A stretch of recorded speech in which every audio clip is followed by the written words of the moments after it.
ស្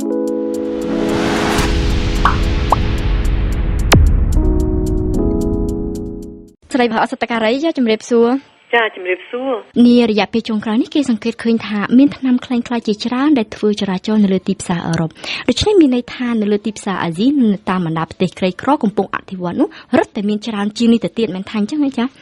ជាការពិតណាស់ពី6ទៅ10% នៃថ្នាំដែលគេលក់នៅទីផ្សារអន្តរជាតិជាថ្នាំក្លែងក្លាយពីមុនគេនឹកស្មានថាមានតែទីផ្សារនៃប្រទេសក្រីក្រកំពុងអភិវឌ្ឍទេដែលមានការជួបប្រទះនឹងការលក់ថ្នាំក្លែងក្លាយតែឥឡូវនេះគេបានសង្កេតឃើញដោយក្តីបារម្ភបំផុត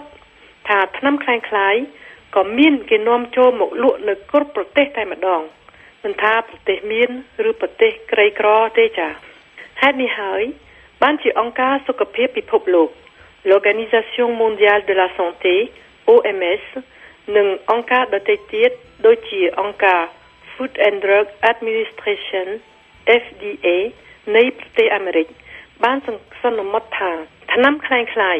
ដែលកាន់តែមានលក់កើនឡើងនៅទីផ្សារអន្តរជាតិមានកម្រិតដល់ទៅ 10% តែនេះជាការពិបាកស្មានណាស់ចំពោះចំនួនថ្នាំក្លែងក្លាយនេះគេអាចកាត់យល់ដឹងបានដោយសារតែមានគយចាប់បានថ្នាំទាំងនោះនៅតាមព្រំដែននិងព្រំដែនអាកាសពេលដែលឈ្មួញដឹកថ្នាំទាំងនោះឆ្លងកាត់ដើម្បីលក់ពីស្រុកមួយទៅស្រុកមួយ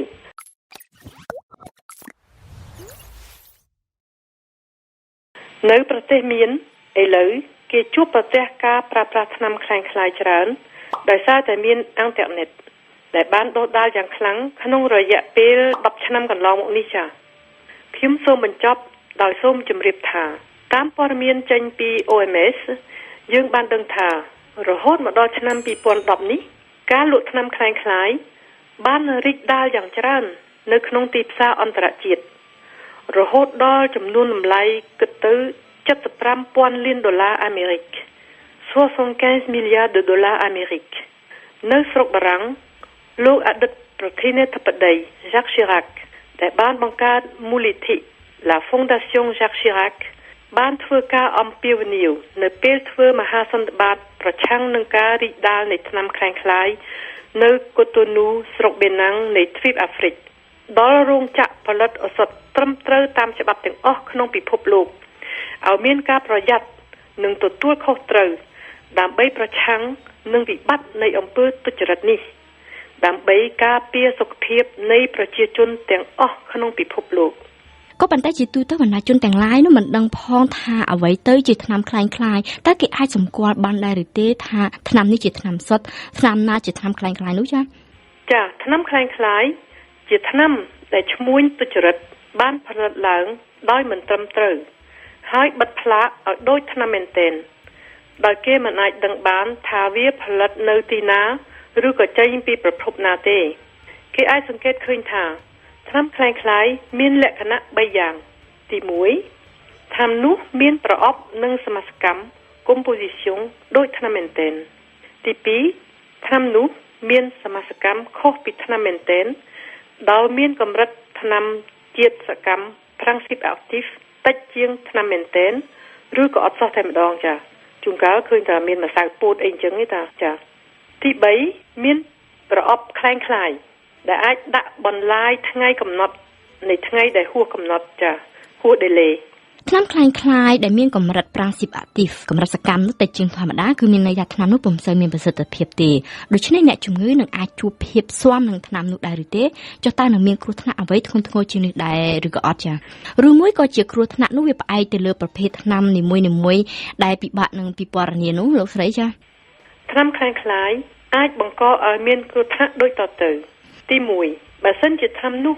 អត់មានជាតិសកម្ម principe actif ឬក៏ខ្វះកម្រិតវានាំឲ្យការព្យាបាលជំងឺមិនមានប្រសិទ្ធភាពដូច្នេះមានគ្រោះថ្នាក់ដល់ជីវិតឧទាហរណ៍ជំងឺដែលយើងត្រូវប្រើថ្នាំអង់ទីប៊ីយោទិកយើងញ៉ាំទៅស្មានថាវាទៅសម្លាប់មីក្រូបតែដោយថ្នាំនោះជាថ្នាំក្លែងក្លាយវាអាចឲ្យមីក្រូបនៅតែដុះរាលដាលដដែលហើយកាន់តែខ្លាំងឡើងអាចមានគ្រោះថ្នាក់ដល់ជីវិតឬមួយបើថ្នាំក្លែងក្លាយមានកម្រិតអង់ទីប៊ីយោទិកតិចពេកវាអាចឲ្យមីក្រូប ស៊ាំនឹងជាតិថ្នាំនោះដល់ថ្ងៃក្រោយបើយើងប្រើថ្នាំដដែលនោះវាក៏គ្មានប្រសិទ្ធភាពដែរគេហៅថា resistance à l'antibiotique ទី2ថ្នាំខ្លាំងខ្លាយខ្លះទៀតអាចមានជាតិតុកស៊ីកដែលអាចឲ្យមានគ្រោះថ្នាក់ដល់សុខភាពឬក៏ដល់ជីវិតផងនៅក្នុងឱកាសនេះនាងខ្ញុំចង់ជម្រាបសួរលោកស្រីអសតការីបន្តិចអំពីការប្រើប្រាស់ថ្នាំហួសកាលកំណត់ខ្ញុំឮគេថាគេអាចប្រើថ្នាំគ្រាប់ដែលហួសកំណត់នោះ 4-5 ខែមិនជាការអ្វីទេកុំឲ្យតែថ្នាំទឹកឬក៏ថ្នាំចាក់តើការដែលគិតបែបនេះជាការត្រឹមត្រូវដែរឬទេធម្មតាបើសិនជាថ្នាំហួសកំណត់ហើយបានសេចក្តីថាយើងមិនអាចប្រើប្រាស់បានទៀតទេហួសកំណត់ 4-5 ខែកម្រិតផ្ទាំងស៊ីបអាក់ទីវក៏ថយប្រសិទ្ធភាពទោះបីជាថ្នាំនោះជាគ្រាប់ជាទឹកឬក៏ជាថ្នាំចាក់ក៏យើងមិនត្រូវប្រើប្រាស់ទៀតទេជាសំណួរចុងក្រោយណាលោកស្រីម្យ៉ាងវិញទៀតនោះថ្នាំដែលផលិតឡើងសម្រាប់មនុស្សចាស់មិនត្រូវបានគេណែនាំឲ្យផលកុមារប្រើទេថាតើមូលហេតុអ្វីហើយមានគ្រោះថ្នាក់យ៉ាងណាដែរចំពោះកុមារប្រសិនបើគេប្រើថ្នាំរបស់មនុស្សចាស់នោះចា៎ក្នុងពិធីប្រើប្រាស់ឱសថ posology ដែលរោងចក្រឱសថត្រឹមត្រូវផលិតមក